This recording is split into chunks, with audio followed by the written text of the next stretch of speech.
education system has always had a hierarchy, and it's basically preparing children for their classist future. So in the past, there was three different types of school: a secondary modern school, a grammar school, and a technical school. The government didn't believe that every child had the same potential, and all children had to take the 11 plus test, which determined which school they could get into. All children wanted to go to a grammar school as it had better teachers, better resources, and would learn much more important subjects such as maths, science, and English.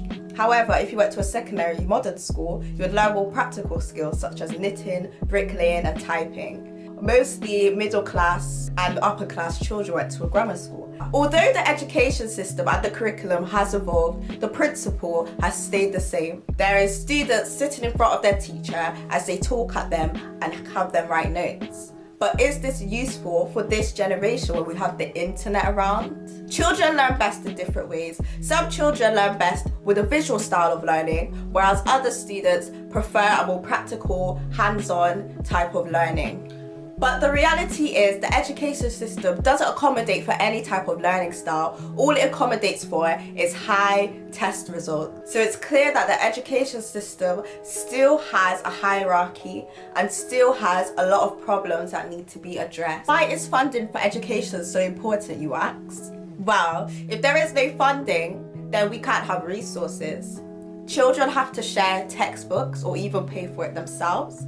And sometimes the teacher has to take money off their own pockets to provide resources for the children. I'm sure you've all had experience of an overcrowded classroom where you have to get a chair from the other classroom, or you have to share a textbook with 3 people, sometimes more. You have to share laptops, you have to share worksheets.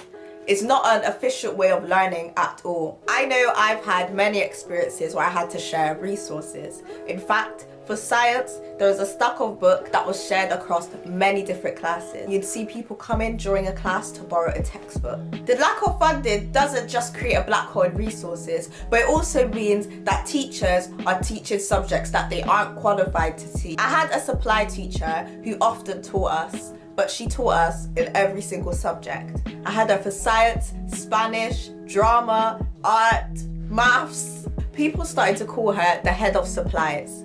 This is because there's not enough funding in the education system and schools can't afford to hire much staff. So they would just reuse the staff that they have and have them teach things that they're not qualified in. There's no way she's qualified in all of those subjects. So why is testing a bad thing? It does teach children how to learn, right, and absorb information. But is that really true? There has been research from 2 neurobiologists, Richards and Franklin. They discovered that the brain quickly disregards information that they no longer need. This means that children are leaving tests and disregarding all the information that they have learned. Why? Because it's no longer needed. All they needed that information for was the test, but the test is now finished. Hi, my name's Esther Deans, and I've been working in education for the last 25 years. So I was part of CORE, which is the Mayoral Commission. I've been part of REG, which is the Race Equality in Education group. I was the chair of that. I've worked with numerous groups, including Cargo and all sorts of things like that. So I've had quite a rounded background in education, but also I've done for the last 25 years, also done a lot of work in equality. So I'm able to come at education from a number of different viewpoints. So the first question I have for you is, do you feel like exams are the best way to test a child's intelligence? I think it's a way, and I think that the problem is it's when we look at exams and we look at the purpose of exams, it's a way of monitoring progress, it's a passport for life, but do we have a system that's fit for purpose? I don't think so.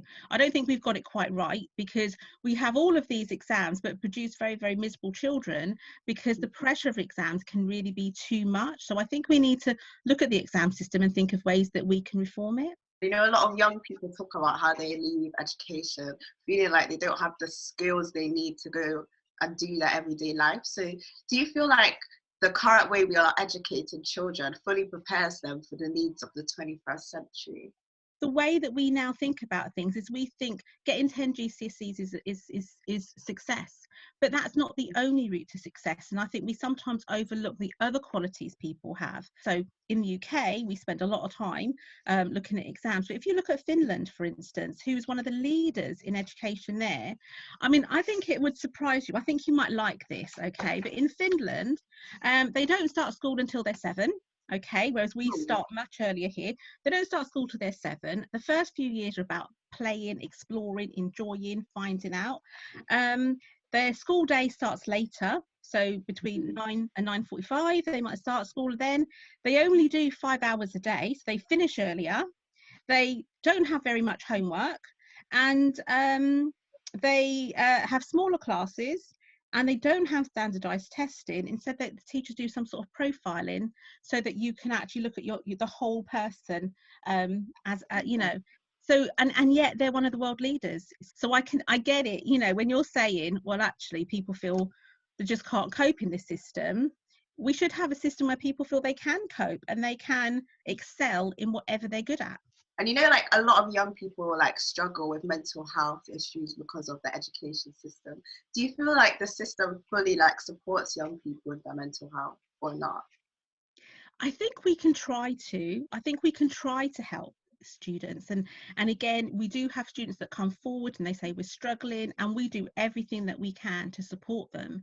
But I think if you're in a system where the system is so pressurized that it leads to you having those mental health problems, surely it's better to not get to that point than to try and fix it afterwards. Esther, you are yourself, you've been a teacher for a long time. So what would you say the role of a teacher is? I would say the role of a teacher is prepare you for life, and preparing you for life is not just teaching you a curriculum. Preparing you for life is making you resilient, listening to you when things go wrong, and working through with you how to come back from that, what you can do. I think everyone wants a teacher that they can depend on, rely on, talk to, confide in, and that will help to bring out the best in them. I feel like the teachers that were nice to me and like I've had good experiences with, I felt like I strived in those lessons more. And I feel like it's really important to have teachers like that you could like trust, and you fully like they fully support you, because it makes you feel a lot more comfortable, and you know, it really inspires you as well. So like, I feel like having teachers like that is so important, 100%. Oh, I remember there was a lot of exams, like for science I had 3 for each science, so that was 9. And then I also had 3 English papers, 3 maths papers, 3 different Spanish papers. So I don't even remember how many. I just remember there's a lot to learn, and it was just like every day I knew I had like multiple exams, and it was like a really stressful month. I feel like no one was their self. Like I've seen a lot of people just break down. Like it was a really hard month for people. So I feel like when people think back to them times, it's always like some dark thoughts, and I don't think it's a positive thing for young people at all. And I feel like exams and education, people should think positively about it, but no one does, and it's sad. And would you think, I mean, like a lot of the things that you did at school, I mean, you did three exams in Spanish. I mean, have you ever used all the stuff that you learned?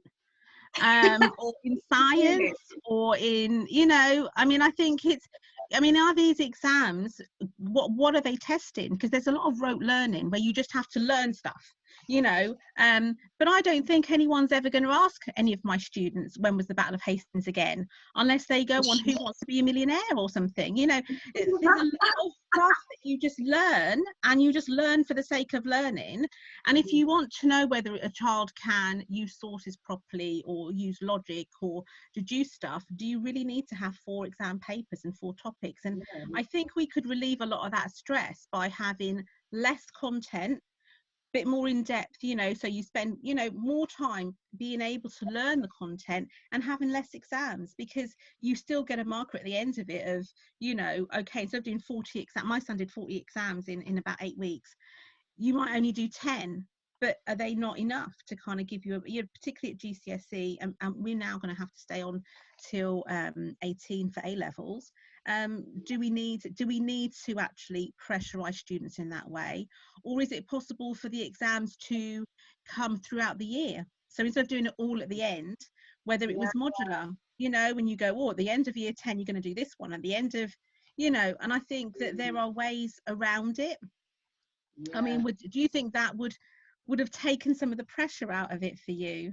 Yeah, I feel like the way they're having it now, it's based off memory, and I feel like to do it all like that, you just have to have a good memory. I feel like it's not like your actual education at all. It's just how much can you remember in the short amount of time. And so people are just trying to remember it for the exam, and then they'll leave, and then they'll just forget it. So it's pretty much pointless in that way.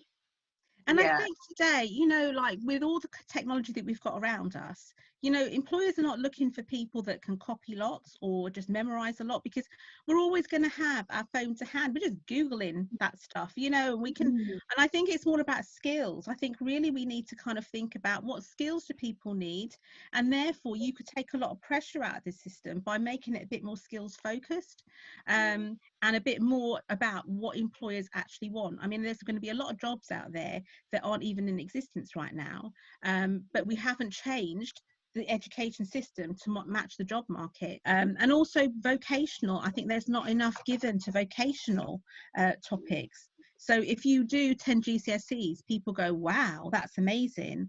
But if you say, I'm doing a course in bricklaying, or, you know, or a vocational in hairdressing or whatever, people are like, oh, sometimes, you know, they cannot see it in the same light. And yet, you know, I've got some of my students that went in and they did bricklaying and plastering. They're earning more than I am right now. You know, I mean, these are really good skills. And I think that we shouldn't just kind of go, you know, we've all got different things that we're good at, you know, and I love this quote by Einstein. I wrote it out for you. I've got, this is what Einstein said: if everybody is a genius, he says, and I genuinely believe that. Everybody is a genius, but if you judge a fish by its ability to climb a tree, it will spend its whole life believing that it's stupid. And I think that we do that to children. We go, we're going to mark you all the same way. It's a one size fits all, and we don't allow you to be you and show off the talents that you've got. Esther, if you felt like you had the opportunity to make some changes to the education system tomorrow, like what would be the first things you would change? I would reform the exam system. I would take out the having so much content, because teachers struggle to get through it, students struggle to get through it, and of course, you know, what that means is that you're constantly doing exams. So I would take that out. I think that would really benefit students. I would look at the strategies in which we test, you know, so maybe as well as doing written exams, having oral exams. Some people are better at saying than they are at writing. The use of IT, so that we can use IT in exams, and then also I think I would look at having exams throughout the year, so it's not all at the end where the pressure is on, but having modular exams, and even the possibility of being able to retake if it all goes wrong, so you don't feel like that's it, you know, life's over, I've messed it all up, what am I going to do? I think those would be things that I would definitely put in place. And I think also in terms of mental health, I think young people need to have more in school that they can do where they're not tested on, you know, where they can just be.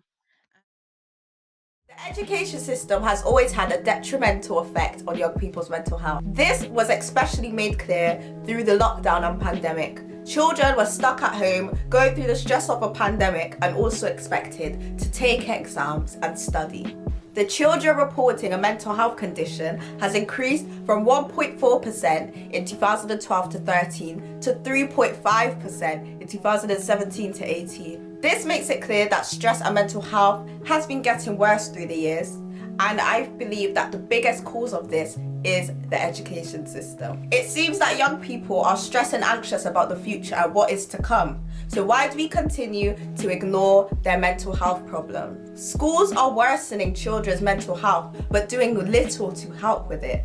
The rising young people's mental health goes hand in hand with the changes to the exam boards in 2017. The government claims that the exams were too easy and wanted to make them more demanding, and they believe that it would better equip young people for the needs of the 21st century. However, young people are leaving the education system still not knowing how to pay taxes, how to pay bills.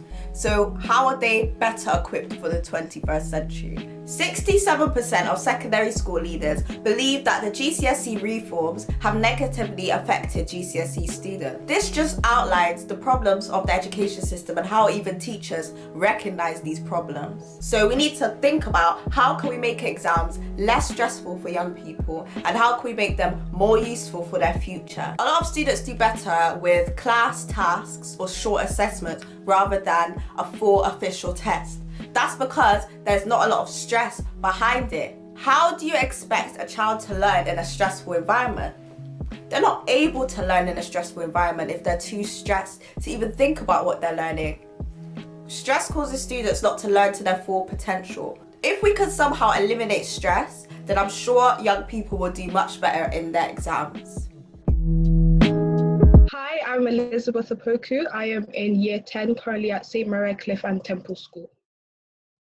Okay, so do you feel like exams is a good way of like assessing a child's intelligence?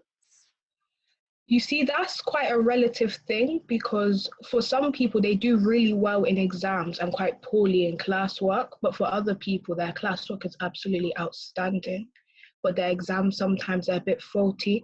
And I think personally, I think the problem with exams is that there's such a pressure for students to you must hit this grade, or like all the work that you've done prior to this exam is useless.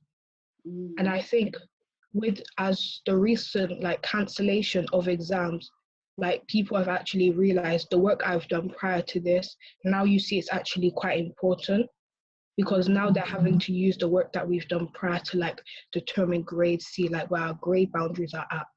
But before, like your classwork could be like A star, absolutely outstanding, but then maybe you got maybe a 5, which a 5 is not even bad, but maybe you got a 5 in your RE assessment. They're like, or she or he is working at this level, and maybe that's not actually the level you're working at. And you know, like how exams be like having a bad effect on young people's mental health, right? It's so true. It's so true. I think, as I said, this demeanor around exams about like failure and your grades are not good enough. And then when you get the results back, the first thing that people ask you is, oh, what did you get? What did you get? That sort of pressure to like impress your teachers, impress your parents, but also impress your peers. And especially if you're known in the class to be like one of the top of the class, maybe that test you were not feeling well, maybe you had family issues back at home. Exams don't take that into consideration. Things like feelings, circumstances, exams do not take that into consideration. So imagine you got the option to change the education system or like how exams are tomorrow, like how would you change it? I think the one thing I would do is definitely give more explanation about exams, because even a simple word with someone can change their whole attitude. Because sometimes you have like your teacher out of nowhere, they'll be like, Thursday we have an exam. But the way they say exam, it's not like, oh, we have like an assessment. This is because this will be on. This is how you can like revise. If you need any help, I am here. It's we have an exam on Thursday. Come prepared. Full stop. And it leaves children like they're like, okay, so what resources can I use? Are the notes in my books enough? Like, do I have to go into BBC Bite-Size, Seneca? Like, what do I need to use? And even when they give you those sort of resources, sometimes there needs to be like a conversation had, because everyone's understanding is just not the same. You can tell one kid, you have an exam on Thursday, they have their laid out notes, they have their textbooks, they have Seneca tab ready open on their laptop. But the others, maybe another child is like, oh, but the Wi-Fi is not working at home at the moment. So what alternatives do I have? What can I use? I feel like you have ever felt failed by like exams. There was one maths exam I had. I had revised. On the day of that exam, I felt so sick. And it was halfway through the middle of school. So it's not like I came from home, I was sick, and my parents said, go to school, go to school. No. Halfway through the middle of school, and I felt so sick. My head was pounding me out. I felt so sick. And maths exam was next period. And I walked into that exam, and my teacher looked at me, and then she was like, she could tell, she was like, Elizabeth, like, are you okay? And there's also, because in all honesty, I said yes. She asked me, am I okay? I said yes. But I beg to argue, if I said no, what would have changed? Yeah, exactly. Because it's either you send me home and then I have to do the exam at a later date, which may not be convenient, then it may start dragging the teacher's schedule. And teachers are also human and they have a lot of stress on their plate. Mm-hmm. And then, or I sit down, she says, try your best. And I'll do the exam either way. So I said, yes, I'm fine. I sat down, I opened the paper. The first question, when you open the paper, the first question you never understand, that's when you're screwed. You're like, oh God. That is when because they say it goes from easiest to hardest in the maths paper. And you open the page, and the first question you understand. Yeah, that is when I knew this maths paper is not going to go well for me. And I sat there, and I nearly threw up in the middle of the paper. Oh my God, it was not it. And when I got that paper back, I already had that sense of defeat, if that made sense. So even though I didn't actually fail that test, I got 84%. I didn't actually fail that test. But I had already like instilled in me like the sense of defeat. So even when I opened my results, I wasn't even happy. Right. Because then the only thoughts you're thinking about is, oh, this and this question, I could have got that right if, but what could have, So when I couldn't even enjoy the fact that I didn't fail. I was like, nah, that sense of defeat was already instilled in me. It was already there. Do you feel like the current way that we're learning and we're getting examined, do you feel like it's preparing us for what we need in the future? I think the real issue is that there's such a wide variety of mindsets and skill sets among pupils. Like you have one school which houses about 2,000 students. And each of those 2,000 students have their own individuality, they have their own personality. And you have a kid who absolutely hates science, but is a whiz at art. So they go to their art class and they pass all their art classes, 9. But then they go to science and maybe they get a 3. When they open that report card on their grades day and they open the report card, the first thing they're going to see is those 3s. It's not going to be those 9s.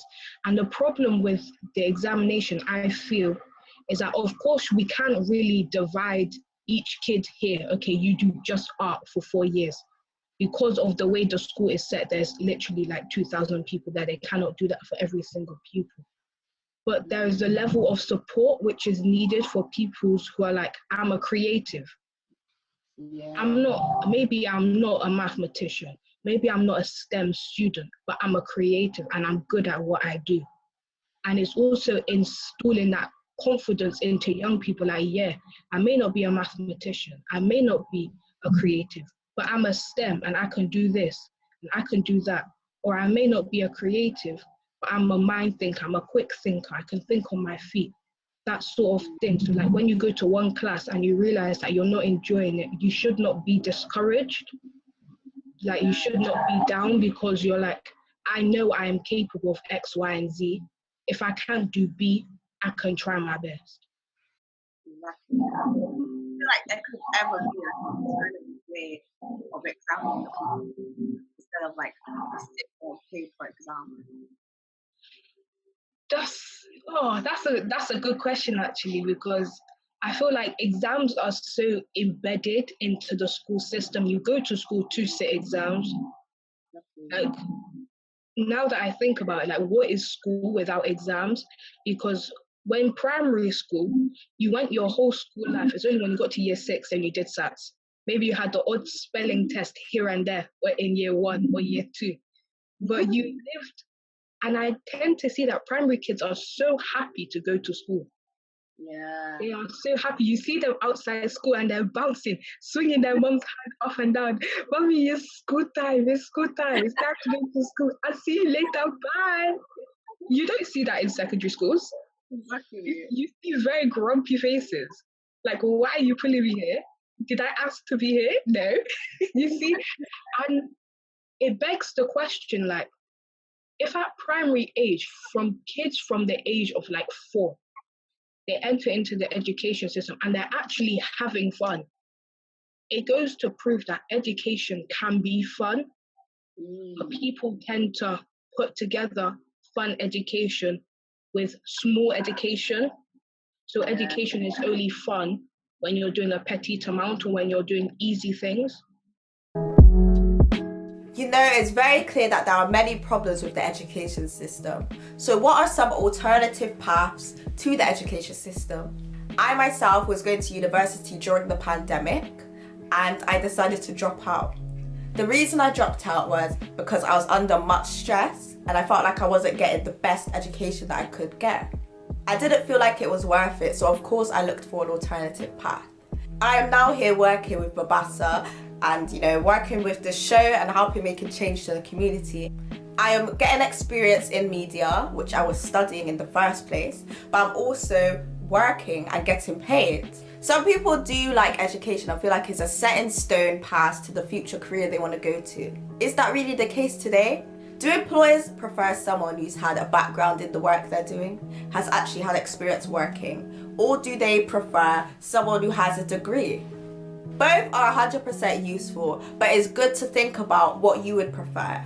Apprenticeships are a great way of learning while getting paid. However, education does have its benefits. You're able to learn, meet friends, and grow as a person. What are some alternative paths to exams? We can have open book exams where you're taking the exam with notes. This would be good for essay-based type of exams because then it's less based on memory and actually based on your intelligence. Another alternative route could be collaborative testing. This would allow students to discuss notes and actually test each other.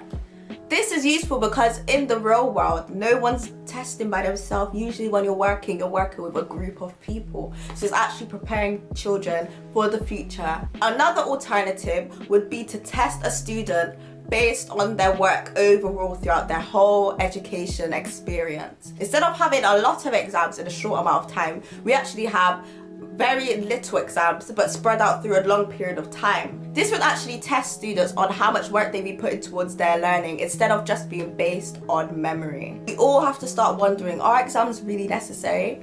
I myself didn't sit my A-level exam, however that grade was decided for me. Where did they get this decision from, and is it fair? We are now in a situation where we don't know what the future holds for exams. So now we need to think about alternative paths to exams. Another alternative path to go into education is actually taking a gap year.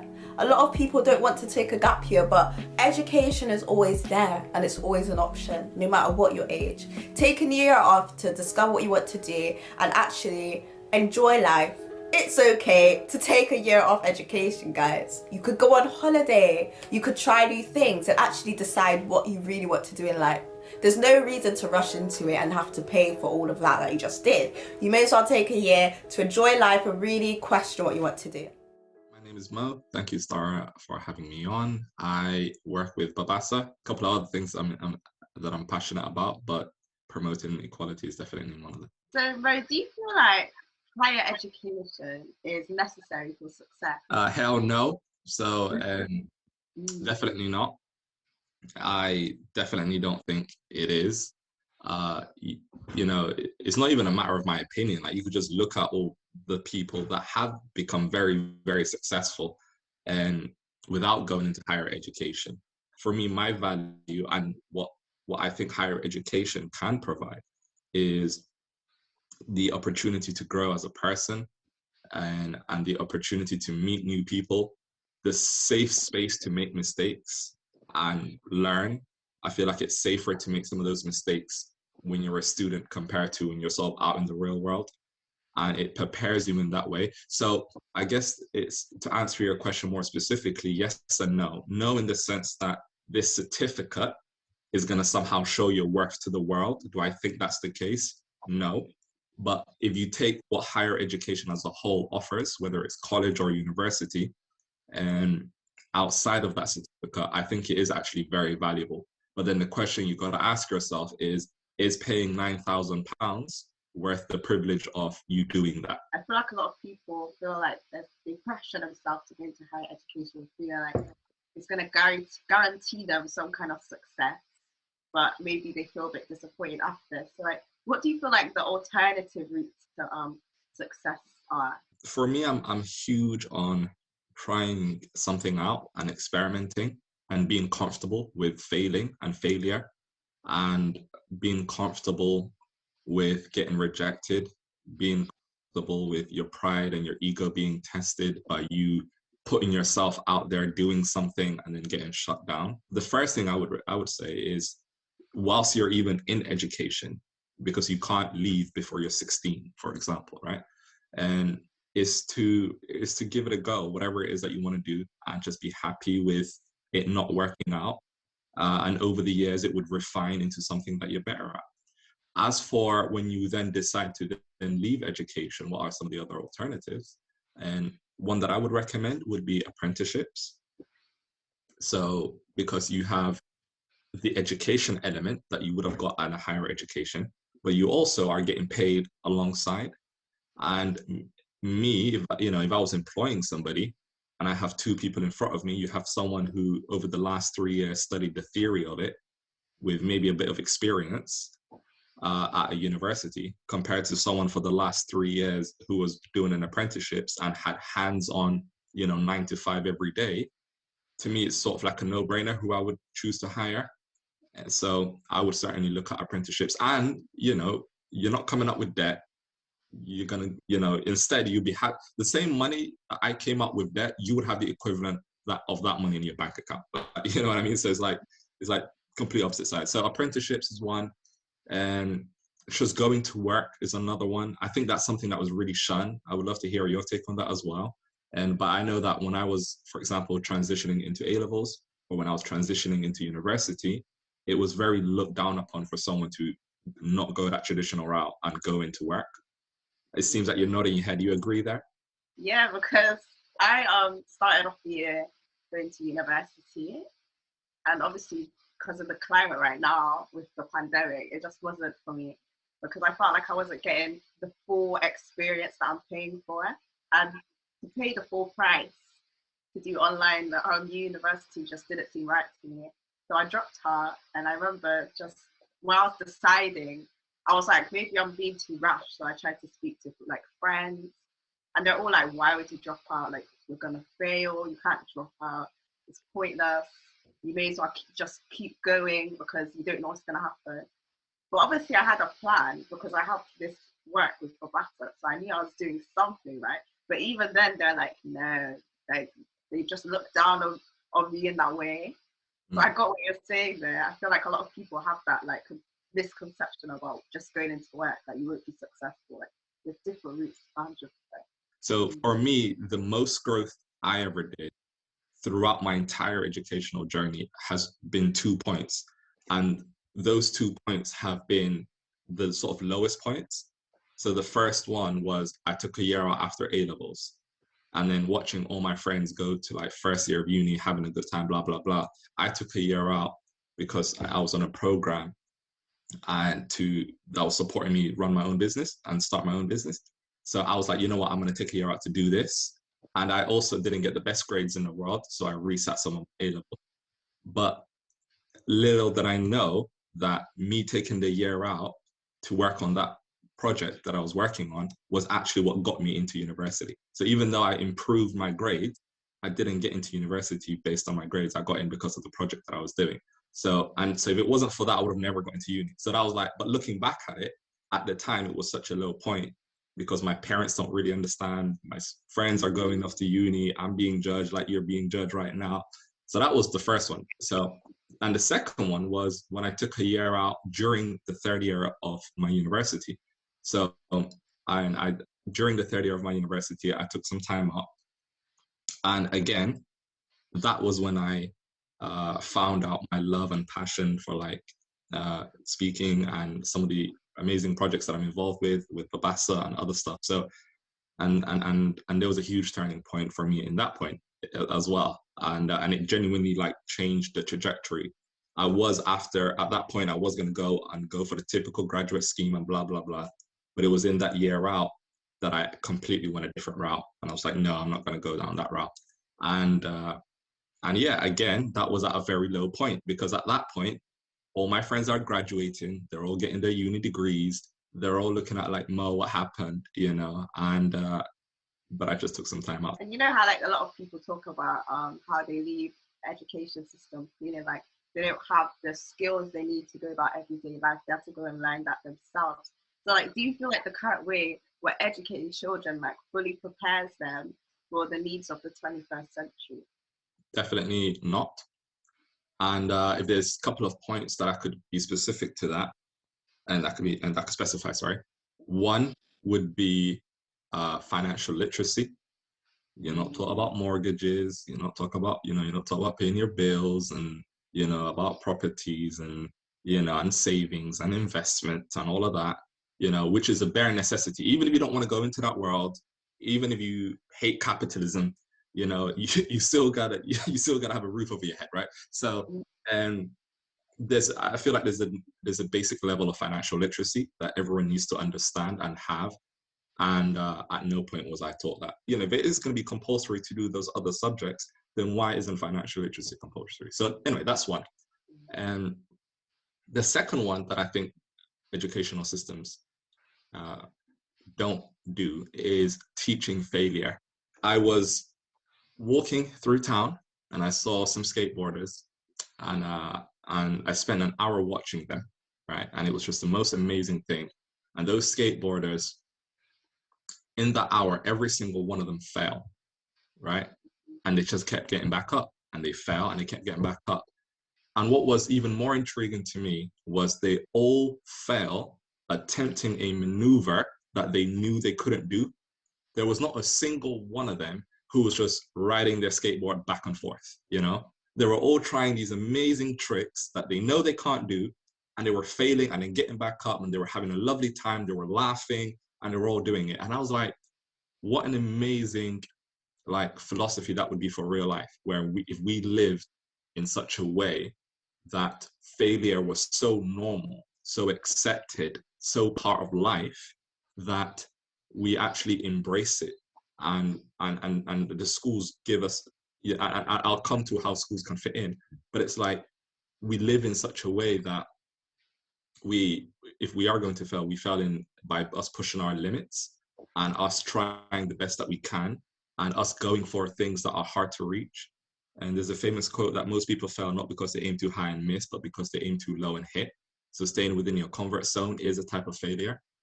And how that reflects to this educational system directly, to answer your question, is I feel like school doesn't teach us that. And they don't talk about that. They talk us how to succeed. They tell us about how to get A star. You got to do this, that, you get an A star.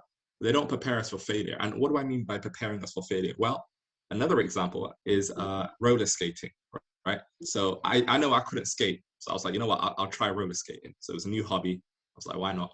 So when I tried roller skating, all the YouTube videos, YouTube's like the new instructor, right? All the YouTube videos I watched, every single one of them started with getting your position right. So you got to stand up straight, you got to, bend your knees a little bit. And it was because, and the reason why that is because your posture and the way you stood up would prepare you to have the least impact when you fall down. So this is where now it's connecting the dots. So what I would love for the educational system is to have done that for us when it comes to failure, is to make it so normal, so accepted, so part of life, because it is part of life, that they prepare us that when we do fall, we have the least impact rather than catching off guard, right? Because what happens to that student who you prepared your whole life how to get an A star, and then they mess up one day and they get a U? What have you done to prepare that student?